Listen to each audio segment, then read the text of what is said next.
All right, మనతో పాటు Telangana Shyam phone లైన్లో జాయిన్ అవుతున్నారు. ఒక్కసారి తెలంగాణ శ్యామ్ దగ్గరికి వెళ్ళే ప్రయత్నం చేస్తున్నారు. జూమ్ లైవ్లో జాయిన్ అయ్యారు తెలంగాణ శ్యామ్, ఈ ఘటన ఎలా చూస్తారు? ఇది దాడిని ఖండించే ప్రయత్నమా లేకపోతే ఈ దాడిని ఎలా చూస్తారు శ్యామ్? వాస్తవానికి నాకు విషయం తెలియదు సార్. నేను మార్నింగ్ నుంచి వేరే డిబేట్ లో ఉన్నాను. ఏం జరిగిందనే విషయం నా దృష్టికి ఇంకా రాలేదు. ఒకసారి చెప్తారా?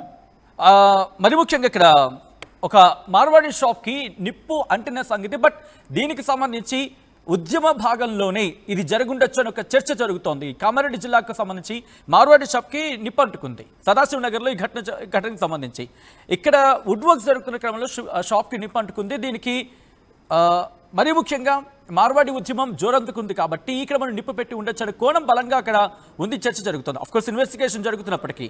సో ఈ ఘటనకు సంబంధించి శ్యామ్ ఎలా చూస్తాడు? ఎందుకంటే ఉద్యమం ఉధృత రూపం దాల్చింది అనే చర్చ జరుగుతున్న క్రమంలో జరిగిన ఘటన ఇది. లేదు సార్, తెలంగాణ ప్రజలు చాలా ప్రజాస్వామ్యవాదులు, ఎవరిపైన అటువంటి దాడులు చేయరు. నిజంగా గనక అటువంటిది ఒకవేళ చేసి ఉంటే గనక నేను దాన్ని తీవ్రంగా ఖండిస్తాను. అలా చేయకూడదు. నిజంగా మీరే చెప్తున్నారు, అక్కడ వుడ్ వర్క్ ఏదో అంటున్నారు. ఏదైనా ఫైర్ యాక్సిడెంట్ అయితే జరిగి ఉండొచ్చు, లేదంటే ఇంకేదైనా ఇన్వెస్టిగేషన్ లో వాస్తవ విషయాలు ఏంటనేది తెలంగాణ ప్రజలకు కూడా మన ఛానల్ వేదికగా తెలియాల్సినటువంటి అవసరం ఉన్నది. నేను అలా ఎవరు చేసినా కానీ తప్పే. నేను అలా తెలంగాణ ప్రజలు అలా చేశారని మాత్రం నేను భావించట్లేదు. అలా చేయకూడదు కూడా, అలా చెయ్యం కూడా. మాది ఆ సంస్కృతి కాదు. మేము అటువంటి దాడులకు ఉసిగొలిపే వాళ్ళం కాదు. అలా దాడులు చేసే వాళ్ళు ఎవరైనా ఉంటే కూడా అలా చేయకూడదు. మేము అటువంటి వాళ్ళని ప్రోత్సహించాము, ఎంకరేజ్ చేయము, మేము ఖండిస్తాం. బట్ ఉద్యమానికి సంబంధించి ఉధృత రూపం దాల్చుతోంది అనేది పిడమతి రవి చెప్పిన వెర్షన్ మీరు చూశారు. ఒకవేళ ఎక్కడితో ఆగకపోతే కనుక ఇంకా ఉద్యమం ఉధృత రూపం దాల్చుతుంది, ఇటువంటి దాడులనే జరిగే అవకాశం ఉంది, ఇంకా ఉధృత రూపం దాల్స్తుంది అంటున్నారు. నిజంగా ఆ లెవెల్కి వెళుతుందా ఇది? అంటే ఇది నిజంగా గనక ఎందుకు జరిగింది, ఎలా జరిగిందని ఇన్వెస్టిగేషన్ లో భాగంగా ప్రజలకు వాస్తవ విషయాలు తెలియాల్సిన అవసరం. దీని కుట్రలో భాగమా? ఈ ఉద్యమాన్ని అణిచివేయడం కోసం, ఈ ఉద్యమం మీద బురద వేయడం కోసం ఒక్కోసారి ఎలా చేస్తారంటే వీళ్ళే అంటించుకొని కూడా ఇటువంటి ఉద్యమం చేసేటువంటి నాయకుల మీద, లేకపోతే ఈ ఉద్యమానికి ఒక చెడు మచ్చ తెచ్చేటువంటి విధంగా కూడా నూకేటువంటి ప్రయత్నం చేస్తారు. చాలా మంది ఇంతకుముందు గతంలో తెలంగాణ ఆంధ్ర ఉద్యమం చేసినప్పుడు కూడా ఇటువంటి ప్రయత్నాలు చాలా చేశారు. మేమైతే అటువంటి దాడులు చేసేటువంటి వ్యక్తుల్ని ఎంకరేజ్ చేయము. ఈ ఉద్యమము ఇది ప్రజా ఉద్యమం సార్. మేము ఏమంటున్నాం స్పష్టంగా, పిడమర్తి రవణ చెప్పినా, నేను చెప్పినా, ఇప్పుడు మేమైతే కాల్ ఇవ్వలేదు. స్వచ్ఛందంగా ఉస్మానియా విద్యార్థులు బంద్కు పిలుపునిచ్చారు. స్వచ్ఛందంగా వివిధ జిల్లాల్లో ఉన్నటువంటి ప్రజలందరూ వాళ్ళంతట వాళ్ళే, అన్ని కులాలకు మతాలకు అతీతంగా వ్యాపారస్తులు మన ఛానల్లో కూడా చూపించారు. ఉప్పల్లో మొబైల్ షాప్ కు సంబంధించినటువంటి ఓనర్లు అందరూ, స్థానిక వ్యాపారస్తులందరూ రోడ్లెక్కి ఎస్ వాళ్ళ వల్ల మాకు నష్టం జరుగుతుంది అని చెప్పేసి వాళ్ళందరూ రోడ్లెక్కి బంద్లో పాల్గొన్నారు. వివిధ జిల్లాల్లో, నల్గొండలో కావచ్చు, వరంగల్లో కావచ్చు, లేకపోతే అమన్గల్లో కావచ్చు. ఇలా ఒక్కసారి మీరు లైన్ లో ఉండే ప్రయత్నం చేయండి. ఇదే అంశానికి సంబంధించి ద్వారకా బజాజ్ మనతో పాటు లైవ్ లో జాయిన్ అవుతున్నారు. ఒకసారి ద్వారకా బజాజ్ దగ్గరకు వెళ్ళే ప్రయత్నం చేస్తున్నాను. ద్వారకా గారు, నా మాట వినిపిస్తుందా అండి? వినిపిస్తుంది సార్. చెప్పండి. సమాజంలో ఇప్పుడు భారతదేశంలో మనం బతుకుతున్నామండి. భారతదేశంలో ఎక్కడ ఏ ప్రాంతం వాళ్ళు ఎటు నుంచైనా వెళ్తున్నారు, ఎక్కడైనా బతుకుతున్నారు. పోను సమాజంలో మనము గత 100 సంవత్సరాల్లో నుంచి మా ముత్తాతలు ఇక్కడికి వచ్చారు, చేస్తున్నారు. అందరికీ చేదోడుగా వాదోడుగా అనుకుంటూ ప్రతి వారితోనే కలిసి సామాజిక కార్యక్రమాలు కానివ్వండి, ధార్మిక కార్యక్రమంలో కానివ్వండి, ఒక హిందువులుగా మొత్తం టోటల్ వండుకుంటూ అందరితో కలిసిమెలిసి అన్నదమ్ములుగా ఉంటున్నాము. ఎక్కడ వ్యాపారంలో కానీ ఎక్కడ చీటింగ్ కానీ ఎటువంటి ఏం చేయకుండా అందరితోని సహోదర భావంగా వండుకుంటూ ప్రతి ఏ కార్యక్రమంలో కూడా మేము పాల్గొంటూ ముందుకు ఉంటున్నాం.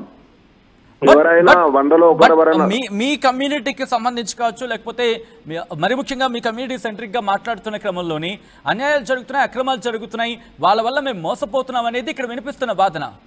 సో దానికి అవసరమే ఆధారాలతో సైతం ప్రూవ్ చేస్తామనేది నరసింహాచారి లాంటి ఉద్యమకారులు ఇక్కడ క్వశ్చన్ తెర మీద తీసుకొస్తున్నారు. సార్, ఇప్పుడు ఉద్యమకారులకు కూడా విజ్ఞప్తి ఏంటంటే సమాజంలో ప్రతి ఒక్కరు పని చేసుకొని బతకాల. ఎవరు కూడా పని చేసుకొని బతుకుతున్నప్పుడు వారికి ఇబ్బంది కలగకుండానే మనం ఒక వ్యాపారం చేయడం జరుగుతుంది. ఏ వ్యాపారంలో కానీ ఎవరిని ఇబ్బంది కట్టించుకుంటూ మిగతా వారితో వ్యాపారాలకు నష్టం చేసే వ్యాపారం ఏం చేయడం లేదు. వ్యాపారంలో అందరితో పాలు పంచుకుంటూ అందరికీ 10 రూపాయలు లాభం వచ్చేటట్టు పని చేస్తున్నామే తప్ప ఎక్కడ కూడా నష్టం వచ్చే పని చేయడం లేదు. ఎవరిని కూడా చీటింగ్ చేయడం లేదు సార్. తర్వాత సమాజంలో అందరూ కలిసి వ్యాపారం చేసుకోవాలి. అందరం అన్నదమ్ముల లెక్క హిందువులము మొత్తం టోటల్ కలిసి ఉండడం జరుగుతుంది. వ్యాపారము భారతదేశంలో ఎవరైనా ఎక్కడైనా చేసుకోవచ్చు. ఈ రోజు ఇక్కడ ఉన్న మన మేము ఫస్ట్ జనగామకు వచ్చినప్పుడు జనగామలో ఐరన్ వ్యాపారమే లేకుండేది కరెక్ట్ గా. వ్యాపారం మీ వ్యాపారం గురించి మాట్లాడుకునే క్రమంలో వ్యాపారంలో అక్రమాలు జరుగుతున్నాయి, వ్యాపారంలో సారీ ఫర్ దట్ వర్డ్ వ్యాపారంలో అన్యాయాలు జరుగుతున్నాయి, అక్రమాలు జరుగుతున్నాయి అంటూ కూడా వాళ్ళు చెప్పుకొచ్చిన సందర్భం. సో ఒకసారి నేను తెలంగాణ చంద్రకు వెళ్ళే ప్రయత్నం చేస్తాను. శ్యామ్, వాళ్ళు అంటుంది ఏంటంటే కనుక ఎక్కడైనా వెళ్ళే అవకాశం ఉంటుంది, ఎక్కడైనా వ్యాపారం చేసుకునే హక్కు ఉంటుంది, అలాంటప్పుడు ఎందుకు మా మీద ఇటువంటి రాద్ధాంతం చేయడం అనేది వాళ్ళు తెర మీద తీసుకొస్తున్న ప్రశ్న. మళ్ళీ అఫ్ కోర్స్ 4 రోజులకి దీని గురించి చర్చ జరుగుతున్నప్పటికీ వ్యాపారంలో వినండి సార్, వినండి, మీరు మాట్లాడేటప్పుడు వినండి. రైట్, మీరు చెప్పినట్టు సార్ మాకు పూర్తి అవగాహన ఉన్నది, మీరు చెప్పేది వాస్తవం. ఎవరు ఎక్కడైనా వ్యాపారం చేసుకోవచ్చు, ఎవరు ఎక్కడైనా బ్రతకొచ్చు, మేము కాదని అంటలే. కానీ ఈ దేశం ఇంత పెద్దదైనప్పటికీ కూడా ఇన్ని రాష్ట్రాలుగా ఎందుకున్నది, ఇన్ని జిల్లాలుగా ఎందుకున్నది, ఇన్ని మండలాలుగా ఎందుకున్నది, ఇన్ని గ్రామాలుగా ఎందుకున్నది సార్? మేమేమంటున్నాం, మీరు పాయింట్ని అర్థం చేసుకోకుండా మన గ్రామంలో ఉన్నటువంటి కుల వృత్తులు చేసుకునేటువంటి వాళ్ళు వేరే వాళ్ళు ఆ వృత్తిని చేయడం ద్వారా ఆత్మహత్యలు చేసుకుంటా ఉన్నారు.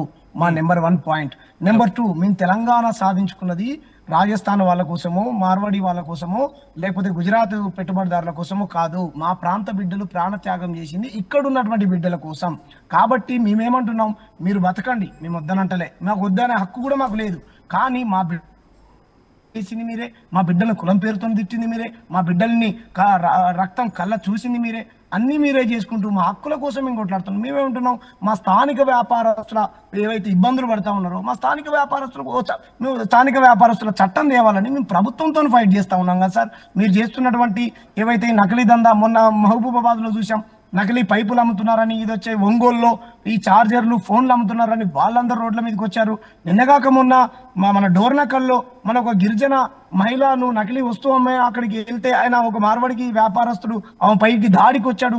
ఇటువంటి సంఘటనలు కోకొల్లు వస్తున్నాయి. ఈ రోజు కూడా సోమాజిగూడ ప్రెస్ క్లబ్ లో మార్వాడికి సంబంధించినటువంటి ఒక వ్యాపారస్తుడు, ఎక్కడ మన యాదాద్రి భువనగిరి జిల్లా గ్రామం పేరు నాకు గుర్తుకు రావట్లేదు, ఆ గ్రామంలో టైర్ల కంపెనీ పెట్టడం ద్వారా అక్కడ ఉన్నటువంటి గ్రామంలో ఉన్నటువంటి చిన్న పిల్లలు లేకపోతే వృద్ధులు రకరకాల రోగాల బారిన పడి చచ్చిపోతా ఉన్నారు సార్. ఆ కంపెనీకి పర్మిషన్ ఉందా లేదా మరి అని చెప్పేసి పెద్ద ఎత్తున గ్రామవాసులు అందరూ వచ్చి ఈరోజు సోమాజిగూడ ప్రెస్ క్లబ్ లో కులాలకు మతాలకు అతీతంగా గ్రామవాసులు అందరూ వచ్చి అక్కడ ఇది పెట్టారు సార్. కాబట్టి ఇటువంటి దందాలు చేస్తా ఉన్నారు మీరు. కాబట్టి మేము ప్రభుత్వంతో ఫైట్ చేస్తా ఉన్నాము. స్థానిక వ్యాపారస్తుల చట్టం ఒకటి తీసుకురావాలని మేము ప్రభుత్వంతో కొట్లాడుతూ ఉంటే మీరు ఎవరెక్కడైనా బతకొచ్చు సార్, మేము కాదనంటలే. మరి మా రాష్ట్రాన్ని మేము ఎందుకు తెచ్చుకున్నాం? రైట్, ద్వారకా బజాజ్ గారు, అది వాళ్ళు సంధిస్తున్న ప్రశ్న. సో మేము ఫైట్ చేస్తోంది ప్రభుత్వంతో, మేము ఫైట్ చేస్తోంది ఇక్కడ ప్రజల కోసం అంటూ కూడా వాళ్ళు తెర మీదకి తీసుకొస్తున్నారు. సో దీనికి మీ సమాధానం ఏంటి? ఎందుకంటే మీరు ఇక్కడ అడుగు పెట్టబట్టి కుల వృత్తుల వాళ్ళు ఇబ్బందికర వాతావరణం గురవుతున్నారు అనేది తెలంగాణ శ్యామ్ ఆ క్వశ్చన్ తీసుకొస్తున్నారు. దాంతోపాటు ఇక్కడ బిడ్డల కోసం మేము తెలంగాణ సాధించుకున్నాం అని చెప్పి వాళ్ళు చెప్తున్నారు. మీరేమంటారు దీనికి? బజాజ్ గారు, నా మాట వినిపిస్తోందండి? వారు తెలంగాణ వాసిగానే ఉన్నాము. అప్పుడు కులము మతంతో విడదీయలేదు. ఆ రోజు అందరం కలిసి తెలంగాణ సాధించుకోవడానికి మేము మొత్తం టోటల్ నడి చౌరస్తాలో పోలీసు బండ్లకు అడ్డంగా పడుకొని ఫస్ట్ సాధించింది నేనే ముందాను. ఆ రోజు జరిగిన ఇన్సిడెంట్లలో తర్వాత ప్రతి ఒక్కరికి ఒక జిల్లా ఏర్పడడానికి కానివ్వండి, దేనికి కానివ్వండి కానీ మ్యాప్ తయారు చేసి ఈ జిల్లా ఈ మాదిరిగా ఉంటే అన్ని వనరులు కలిగిన జిల్లా సాధించవచ్చు, తర్వాత అంతా డెవలప్మెంట్ అవుతుందని చెప్పి మొత్తం కొట్లాడి కనీసం మా ఛాంబర్ ఆఫ్ కామర్స్ జనగామ నుంచి అప్పుడు మేము తర్వాత మా మిత్రుడు నరసింహులు గారు చనిపోయారు, కుర్మా అతను మొత్తం ఒక మ్యాప్ తయారు చేసి ఆ మ్యాప్ ను మేము ప్రతి జిల్లాకి ప్రతి గ్రామానికి చేసి కొట్లాడి తెలంగాణ సాధించాము. అప్పుడు తెలంగాణలో మేము భాగంగానూ కూడా పాల్గొన్నాము తప్ప ఆ రోజు ప్రాంతీయతతో మాట్లాడలేదు. తర్వాత మేము చేసే వ్యాపారాలలో ఎవరైనా 100లో ఒకరు ఎవరైనా నష్టం చేస్తే ఆ వ్యాపారస్తుని ఖచ్చితంగా ఆ ఊరు నుంచి బహిష్కరించే ఏర్పాటు ఖచ్చితంగా మా సమాజం నుంచి మేము చేస్తాము. ఎట్టి పరిస్థితుల్లో కూడా అటువంటి వాటిని ప్రోత్సహించము. గత 100 సంవత్సరాల చరిత్రలో మా దగ్గర మేము వ్యాపారం చాలు చేసిన కమిషన్ కొట్టు వ్యాపారం చాలు చేస్తే 100 సంవత్సరాలుగా మా దగ్గర ఫస్ట్ బీట్ జరుగుతుంది కమిషన్ కొట్టులో. అక్కడ మేము మాతోనే ఉన్న వ్యాపారస్తులందరినీ సహోదరులుగా చేసుకొని వాళ్ళందరూ ఈ రోజు కొన్ని కోట్లకు ఎదిగేటట్టుగా వ్యాపారాన్ని పెంచడం జరిగిందే తప్ప కానీ ఎవరి వ్యాపారాన్ని తీసుకోలేదు. మేము వ్యాపారం సాధించి ఫస్ట్ జనగామ చాలా అయినప్పుడు Janagama first phone, first cycle, first current అన్ని వచ్చినాయి. అప్పుడు జమీందారులు కూడా ఉన్నారు. అంటే మీరు అనేది ఏంటంటే మేము కూడా తెలంగాణ పోరాటంలో భాగస్వామ్యం అయ్యాం, మాకు కూడా హక్కు ఉందంటారు, రైట్? అవును సార్, మేము ఖచ్చితంగా భాగస్వామ్యం చేశాము. తెలంగాణ అనేది మా జన్మ హక్కు అని చెప్పి కొట్లాడమే తప్ప అటువంటి వ్యవహారం చేయలేదు. అందులో ఆంధ్రాలో కూడా రాజస్థాన్ వాళ్ళు ఉన్నారు, వాళ్ళు చేసిన వాళ్ళను కూడా చెప్పాము, మీరు ఆంధ్రాలోనే మాకు తెలంగాణలోనే, మీరు తెలంగాణ ఉద్యమానికి ఎట్టి పరిస్థితుల్లో కూడా ఆటంకం కలిగించవద్దంటే ఎంతో మంది ఇక్కడ నుంచి తెలంగాణ నుంచి ఆంధ్రాకు పోయారు. అప్పుడు తర్వాత మిగతా వ్యాపార సంస్థలు, పెద్ద పెద్ద సంస్థలన్నీ కూడా మన డీలింగ్ లో వచ్చేటట్టు, మన దగ్గరకు వచ్చేటట్టు, సమాజంలో తెలంగాణకు ప్రత్యేకత గుర్తింపు ఉండేటట్టు ఉండడానికి ప్రతి ఇక్కడ ఉన్న రాజస్థాన్, గుజరాతీస్ గాను మిగతా అంతా వ్యాపారస్తులు లెక్క కూర్చున్నారు. కానీ ఉన్న హిందువులని కుల ప్రాతిపదిక మీద ఎందుకు డివైడ్ చేసి చేస్తున్నారు? భారతదేశంలో హిందువుగా బతకడానికి హక్కు లేదా? తర్వాత ఇందులో తెలంగాణలో కూడా తెలంగాణలో చేస్తున్నది ఏమన్నది, ఇండస్ట్రీస్ స్థాపించి 100 మందికి ఉపాధి కల్పిస్తున్నారే తప్ప ఎవరి ఉపాధిని దోచుకోవడం లేదు కదా. రైట్, కంటిన్యూ చేద్దాం. ఈ పాయింట్ కి సంబంధించి ఒకసారి మనతో పాటు మార్వాడి నేత జిగ్నేష్ జోషి మనతో పాటు లైవ్ లో జాయిన్ అవుతున్నారు. జిగ్నేష్ గారు, నా మాట వినిపిస్తుందా అండి? జిగ్నేష్ గారు, ఇక్కడ వినిపిస్తున్న మాట ఏంటంటే, నమస్కారం జిగ్నేష్ గారు. నమస్కారం అన్న, అందరికీ నమస్కారం అన్న. జిగ్నేష్ గారు, రైట్, మీరు ఇక్కడ అడుగు పెట్టడం వల్ల కుల వృత్తుల వారు నష్టపోతున్నారు. ఇంతవరకు కొన్ని వ్యాపారాలు అక్రమాలు జరుగుతున్నాయి, వాటిని ప్రశ్నించలేదు కాబట్టి ప్రభుత్వాన్ని మేము ప్రశ్నిస్తున్నాం. మార్వాడి గో బ్యాక్ ఉద్యమం ఇదేదో కొంతమందిని ఉద్దేశించి చేస్తోంది కాదు, అక్రమానికి వ్యతిరేకంగా జరుగుతున్న ఉద్యమం అంటూ కూడా.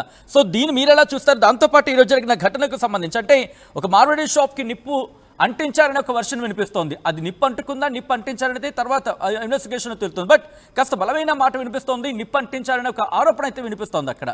సో దీన్ని ఎలా చూస్తారండి మీరు? నేను ఫస్ట్ అందరికీ చెప్తున్నాము, తెలంగాణలో మనం ఒక వారం నుంచి డిబేట్ చేస్తున్నాము.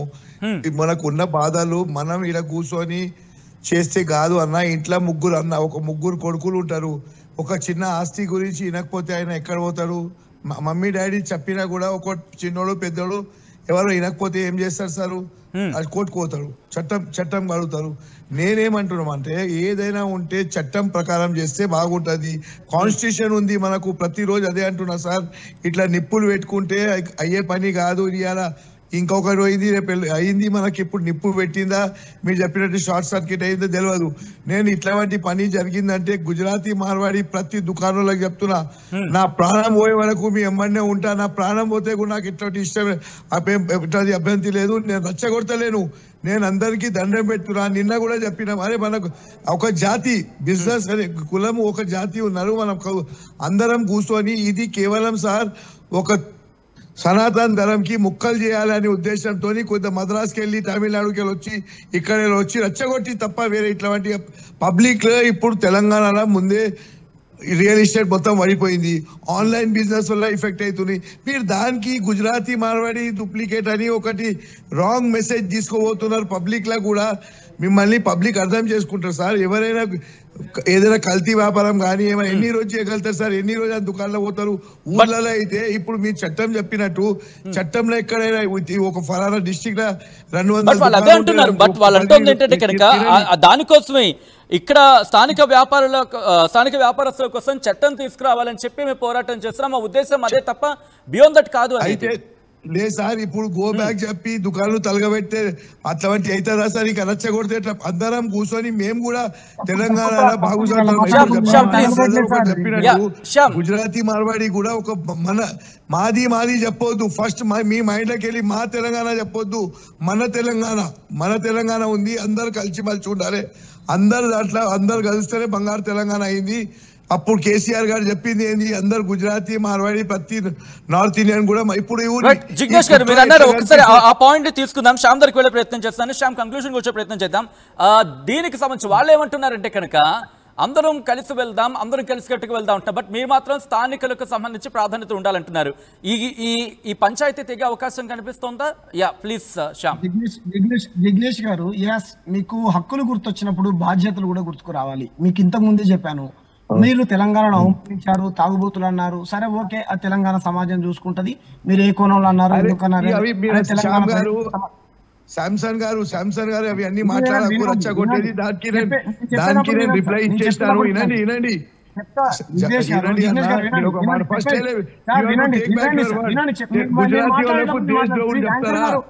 కంట్రోల్ చేయండి, మ్యూట్ చేయండి. జిగ్నేష్ గారు just a minute అండి. Let him conclude. Let him మీరు అన్నారు ఏమన్నారు? తెలంగాణ వాళ్ళు 1000-2000 రూపాయలు చేతిలో ఉంటే తిని తాగుతారని అన్నారు. రైట్, మేము ప్రజాస్వామ్య పద్ధతిలో మీరు క్షమాపణ చెప్పాలి, అమరవీరుల స్థూపం దగ్గరికి వచ్చి ముక్కులు నేలకు రాయాలి, తెలంగాణ సమాజాన్ని మీరు అవమానించారని చెప్పారు. మీరు 5 గంటలకు లేచి 10 దాకా వ్యాపారం చేసుకుంటే మాకేం బాధలేదు సార్. మీకంటే ముందు 3 గంటలకు లేచి ఈ దేశాన్ని, రాష్ట్రాన్ని, మీ దుకాణం ముంగట పడేసినటువంటి చెత్తని, చెదారాన్ని మొత్తం మా జిహెచ్ఎంసీ కార్మికులు కదా. నెంబర్ 2, మీరు అంటున్నారు ఎవరు ఎక్కడైనా బతకొచ్చు అంటారు. రైట్, మీకు హక్కులు ఉన్నప్పుడు బాధ్యతలు కూడా ఉండాలి సార్. ఎంతమంది తెలంగాణ ప్రజలకు, ఎంతమంది తెలంగాణ వ్యాపారస్తులకు మీరు ఒక యూనిటీగా, మీ మార్వాడీలకు మీరు దుకాణాలు పెట్టిస్తున్నారే, ఎంతమంది తెలంగాణ బిడ్డలకు మీ పక్కన ఇంకో దుకాణం పెట్టించి ఈ అభివృద్ధిలో భాగమని మీరు ఎంతమందికి పెట్టించారు సార్ మీరు? రైట్, శ్యామ్ కంక్లూషన్ కొద్దాం. ఏం డిమాండ్ చేస్తున్నారు? ఏం డిమాండ్ ఏంటి ఇప్పుడు? నా ఫోన్ సార్ ఇది హ్యాంగ్ అయినట్టుందండి.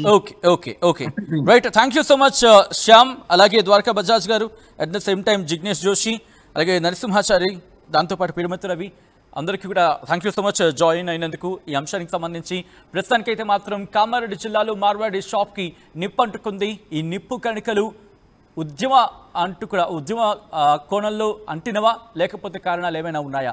పోలీస్ ఇన్వెస్టిగేషన్లో పూర్తిగా తెలిసే అవకాశం కనిపిస్తోంది. సదాశివ నగర్లో మహాలక్ష్మి జ్యువెలర్లో మంటలు అంటుకున్నాయి. వుడ్ వర్క్ జరుగుతున్న షాప్కు నిప్పు అంటుకుంది. జ్యువెలరీ షాప్లో మంటలపై పలు అనుమానాలు వ్యక్తమవుతున్నాయి. కొద్ది రోజులుగా రాష్ట్రంలో మార్వాడి గో బ్యాక్ ఆందోళన మిన్నంటున్న నేపథ్యంలో ప్రస్తుతం ఈ మార్వాడి దుకాణానికి, మార్వాడి షాప్కి నిప్పు అంటుకోవడం తీవ్ర చర్చనాంశంగా మారింది.